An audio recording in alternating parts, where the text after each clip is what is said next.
Saya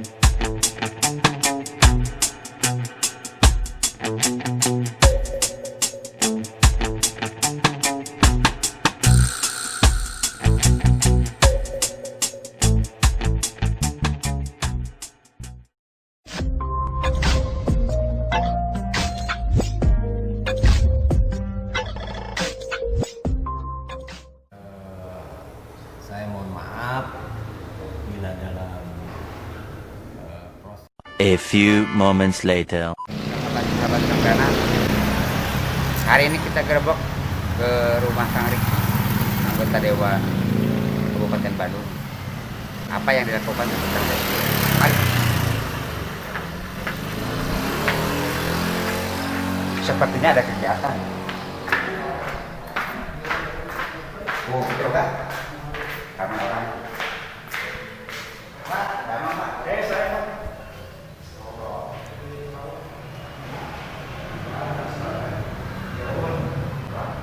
Assalamualaikum. Bagaimana? Aduh, Bapak siapa? Kang Dewannya baru bangun. Bukan baru bangun, istirahat. Sehat berapa? Keseharian dia tuh ini ya. Jangan naon. Gerbek. Waduh, ya tinggal jam mandi kan. Memang harus Beres. Sholat subuh tidur nanti keren banget. refresh mungkin ya. Nyampe bukannya. Nyampe ke rumah jam 1. 3 days later. Assalamualaikum warahmatullahi wabarakatuh. Sampurasun. Rampes. Sahabat-sahabat Kang Danang dimanapun berada, selamat berjumpa kembali dengan akun kami, channel kami.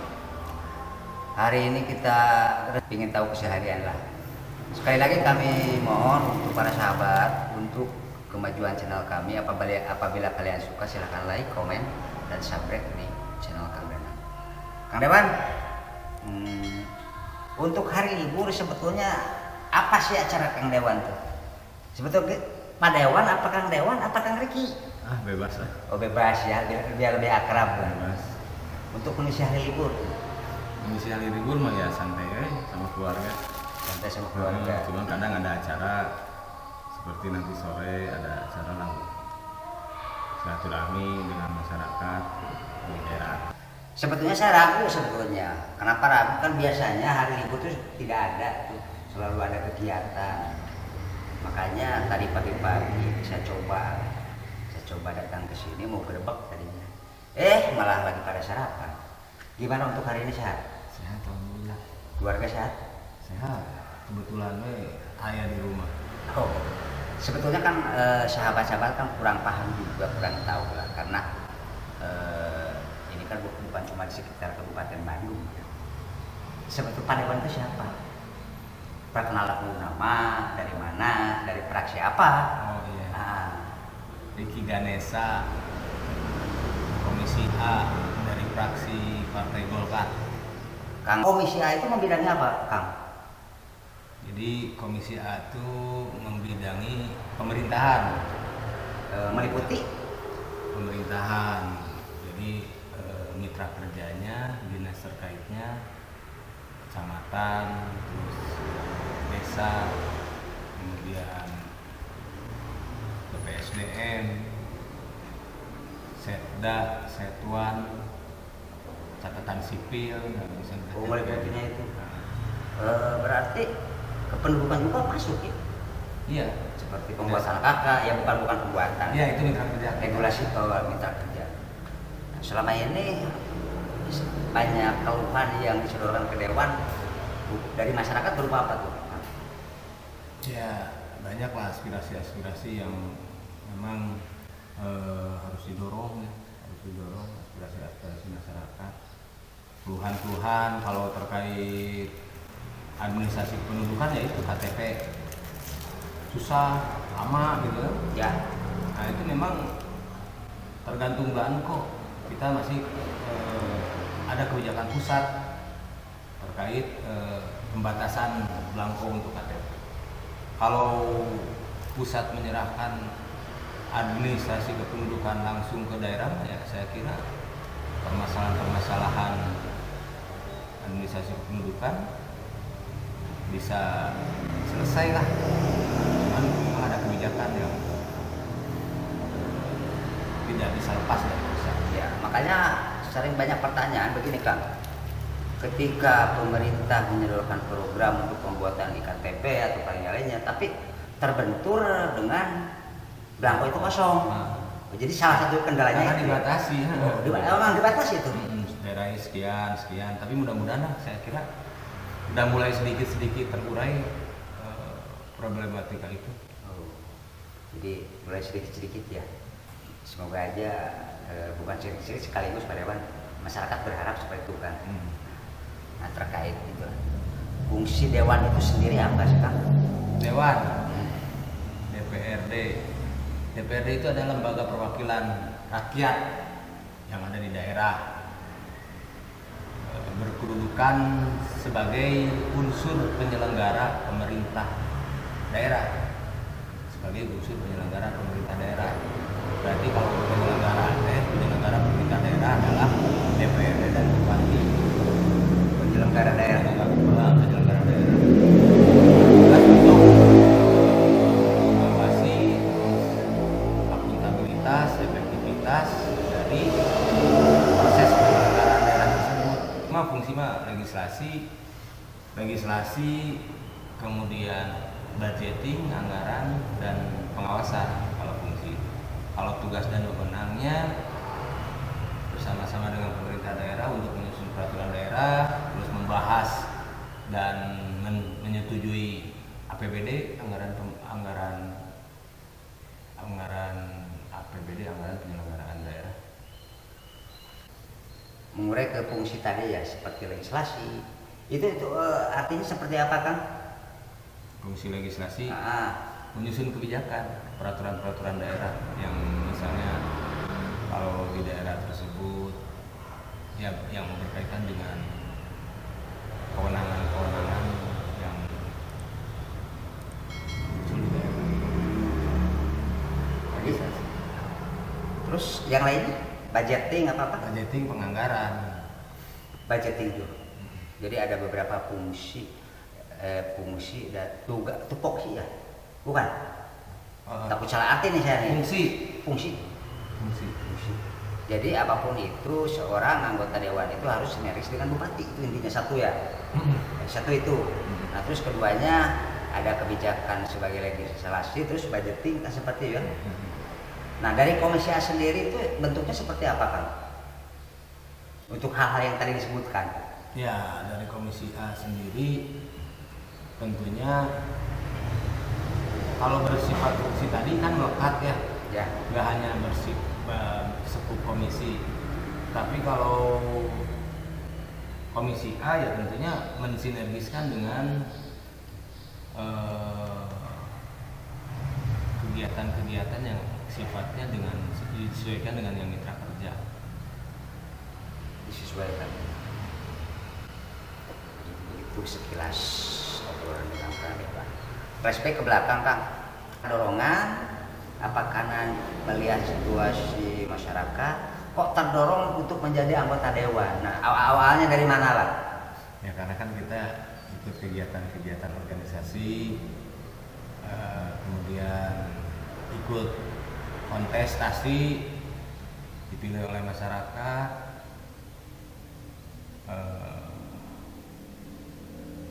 alhamdulillah lah banyak dorongan, banyak dukungan, orang mempercayakan, mudah-mudahan aja bisa. Ya itu karena pada dasarnya wakilnya itu bukan aman nomor satu ya. Nah itulah betul apa yang dikatakan oleh Kang Riki. Terus untuk rencananya, bukan rencananya ya, sampai saat ini Akang berapa tahun Kang sekarang? Setahun. Baru 1 tahun? Iya setahun lebih lah. Nah terus maaf ya, ini agak-agak ke dalam lah dikit. Apa yang masyarakat rasakan dengan aspirasi dari Akang lah? Ya gini, jadi Dewan itu kan menyerap aspirasi melalui pertemuan dengan masyarakat, melalui reses, kemudian melalui obrolan-obrolan, gitu ya, ditindaklanjuti melalui alurnya itu namanya pokok-pokok pikiran dewan yang diramu. Sekarang kan zamannya sudah sistem sebenarnya, sudah tersistem. Ada yang namanya SIPD. Apa? SIPD. SIPD. Sistem Informasi Pembangunan Daerah kalau nggak salah. Di sana dimunculkan kalau desa malahan melalui musrenbang, nah dewan, ada pokir. Itu diramu. Oh, pokir itu pokok pikiran itu yang tadi. Pokok pikiran. Dari apa sumbernya pokir itu? Ya, itu tadi dari riset, terus dari kegiatan-kegiatan yang sifatnya menampung aspirasi. Jadi dewan itu menampung aspirasi melalui pokok-pokok pikiran. Apa yang terkena? Pokir. Naon anu dirasakan? Ya tentunya banyak karena kan sifat DPRD itu kolektif kolegial. Setiap pembangunan yang meluncur ke wilayah yang hasil dari dorongan aspirasi, ya hasil dari itu kayak pembangunan, kemudian pemberdayaan masyarakat, itu semuanya produk politik yang diramu. Nah, yang diramu yang diramu di tingkat pemerintahan ya. Nah, kemudian diimplementasikan, dieksekusinya oleh pemerintah daerah, oleh pemerintah dalam hal ini bupati. Jadi dewan mah hanya menyampaikan aspirasi, sekuat tenaga mengawal aspirasi tersebut supaya memang terasa di masyarakat. Contoh kegiatan pembangunan, jalan, PPT, kemudian banyak lah itu hasil godokan antara pemerintah dengan anggota DPRD melalui fungsi penganggaran tadi. Jadi alhamdulillah kalau misalnya ada dewan di wilayah, kadang ada keberpihakan anggaran juga gitu. Ya adalah sedikit keberpihakan anggaran, namun tetap yang menjadi eksekutor mah ya pemerintah, dalam hal ini bupati dan jajarannya. Nah itu usulan untuk seorang wakil rakyat dari masyarakat itu apa berupa perorangan, apa berupa komunitas, apa berupa apa dari lembaga gitu kan? Usulan untuk apa dulu gitu. Pembangunan lah satu misal. Kalau untuk urusan pembangunan yang sifatnya umum bisa langsung perorangan menginformasikan, itu bisa. Kemudian tadi ya disinergiskan program tersebut ke dinas mana nih yang bisa diimplementasikannya di daerah, di dinas mana. Nah kalau sama ada sama saja. Ada sama aja. Cuman memang kalau sifatnya hibah, bantuan keuangan dan lain sebagainya memang harus teradministrasi. Lembaganya namanya apa, kedudukannya di mana, kemudian aspek legalitasnya seperti apa. Karena tidak bisa orang per orang gitu, kecuali ya itu bantuan semuanya juga. Kalau urusan program dari pemerintah kan terdata melalui starta tingkatan. Jadi misalnya untuk kayak bantuan sosial kayak gitu kan, ada yang input langsung gitu ke sistem. Ada juga yang melalui starta struktur pemerintahan dari RW kemudian ke desa, baru ke kabupaten, terus ke provinsi. Semuanya juga terencana dan terpola. Nah itu secara tidak langsung dari obrolan beliau mungkin beginilah. Maaf ya Kang. Seorang dewan itu tidak akan mungkin mengajukan aspirasi tanpa ada dari bawah. Maksudnya dari usulan dari bawah gitu ya. Usulan itu juga ya berupa lembaga, terus ada legalitas, mungkin seperti itu ya Kang. Nah mungkin seperti itulah. Jadi ketika kita maaf ya sahabat, ketika kita mendukung seorang dewan, terus ketika kita yang dukung itu menang, kita selalu berkata gak ada apa-apanya dewan ketika saya mendukung. Padahal bukan seperti itu. Seorang dewan akan mengajukan aspirasi ke pemerintah melalui dari orang tersebut dengan lembaga-lembaga atau kumpulan yang ada legalitasnya, mungkin seperti itu ya Kang. Takut salah nih Kang. Benar. Itulah intinya lah. Ada sedikit kata yang agak aneh lah bagi sahabat-sahabat. Ada kata reses. Apa itu reses? Reses tuh kalau anggota dewan setahun ke 3 kali. Setahun tuh. Setahun 3 kali. Per masa sidang. Jadi per masa sidang reses dilaksanakan selama setahun 3 kali dalam rangka menyerap aspirasi masyarakat, bertemu lagi lah dengan masyarakat intinya, yang difasilitasi oleh negara, Cuman karena kemarin mah pandemi, kita cuman melaksanakan reses mah 2 kali. Saya ngerasa selama jadi dewan karena pandemik saya melaksanakan reses baru 2 kali ya. Itu pun dengan prokes yang sangat ketat. Iya, terakhir yang prokes yang hanya 50 orang itu. Ya di sanalah saluran-saluran aspirasi masyarakat bisa disampaikan ya secara formal gitu. Cuman kan tidak hanya reses. Ketika ada orang datang ke sini kemudian mengusulkan sesuatu, ya kita dorong, kita maksimalkan. Cuman kan gitu tetap kebutuhan, kemudian aspirasi masyarakat begitu luar biasa, begitu banyak gitu ya, terkait infrastruktur, terkait kesehatan, terkait ekonomi dan lain sebagainya. Cuman kan kita juga terbatas oleh anggaran pemerintah gitu. Jadi makanya aya nu teu kasrak gitu, aya nu nahas lagi ngusulkeun tapi teu aya, ya memang seperti itu. Bukan berarti miskomunikasi, bukan ya? Bukan, waktu aja. Cuman ya saya lihat sistem pemerintahan sekarang sudah terbuka, sudah bisa dilihat oleh siapapun gitu. Sudah tersistem gitu. Jadi meminimalisir hal-hal yang sifatnya merusak tatanan penyelenggaraan itu bisa tergeser. Zaman udah terbuka sekarang, zaman sudah Lebih open mind ya. Open gitu. Saya kira dalam tata pola penyelenggaraan pemerintah sekarang ya udah mulai baik lah sebenarnya. Tinggal kitanya Mulai baik apa menuju baik Kang? menuju baik. Menuju baik. Menuju baik, tapi kan harus berusaha. Ya, bukan berarti menuju baik diam, karena menuju baik itu awalnya yang belum baik jadi menuju baik yang lebih baik. Dan saya juga ingin mengucapkan terima kasih kepada masyarakat. Kemarin kita beres film. Ya, sewa sound juga.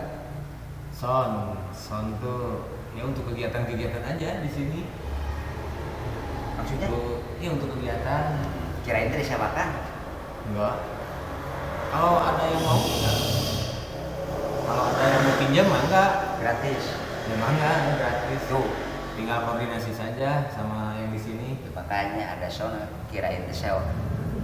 Jadi Ruangan ini juga sewa untuk alat ini. soundnya ternyata kalau mau pinjam silakan. Terus gimana ruangan? Ya, ruangan juga untuk kegiatan-kegiatan aja. Nah. Kalau mau kegiatan di sini siapapun ya, mangga. Nah itulah. Mangga lah, silakan, terbuka kok kita. Enggak. Jadi apapun itu, ayo kita berdaya saing. Dalam artian berdaya saing bermanfaat untuk masyarakat. Seperti pokok-pokok barusan yang diobrolkan Pak Dewan, intinya kan ke arah sana. Monggo Pak Dewan untuk testimoni Akang, untuk sahabat-sahabat Kang Danang. Dari pilkada kemarin, dari awal Kang Dewan dipercaya sama masyarakat sampai penyelenggaraan pilkada. Dan harapan apa juga himbauan untuk masyarakat. Ya intinya saya mohon maaf bila dalam proses penugasan hampir setahun belum bisa maksimal karena kita juga terbatas oleh waktu dan terbatas oleh aturan juga, karena kita hidup bernegara, ada hukum dan tata aturan yang berlaku. Yang mohon maaf belum bisa maksimal seperti itu. Yang kedua, saya juga mengucapkan terima kasih Kabupaten Bandung kemarin telah melaksanakan pilkada di tengah situasi pandemi.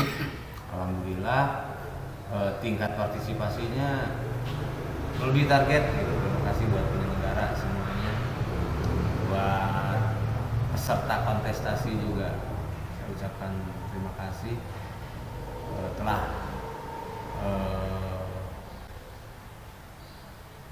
memberikan sebuah warna dalam proses politik di Kabupaten Bandung, berjalan dengan aman, tertib dan lancar. Mudah-mudahan saja tetap ucapan selamat juga untuk pemenang gitu ya. Ucapan untuk pemenang, semoga bisa membawa Kabupaten Bandung ke arah yang lebih baik lagi. Kemudian kita juga mau mengingatkan nih, pandemi corona ini belum selesai, hanya tetap jaga protokol kesehatan. Saya nggak pakai masker karena wawancara nggak pakai masker ya, harusnya Udah jelas. oke. Udah jelas, tapi kan ada juga mengungkapkan bahwa ketika berbicara tidak apa-apa pakai masker. Oh nggak apa-apa. Iya. Ya kayak dengan program dari pemerintah. Jadi tetap jaga protokol kesehatan, dan untuk anak-anak muda terus bergerak, terus berkarya, karena pemuda sekarang adalah pemimpin masa depan. Mangga silahkan, kita selalu komunikasi, kita selalu bersinergis untuk menggapai sebuah tatanan yang lebih baik lagi,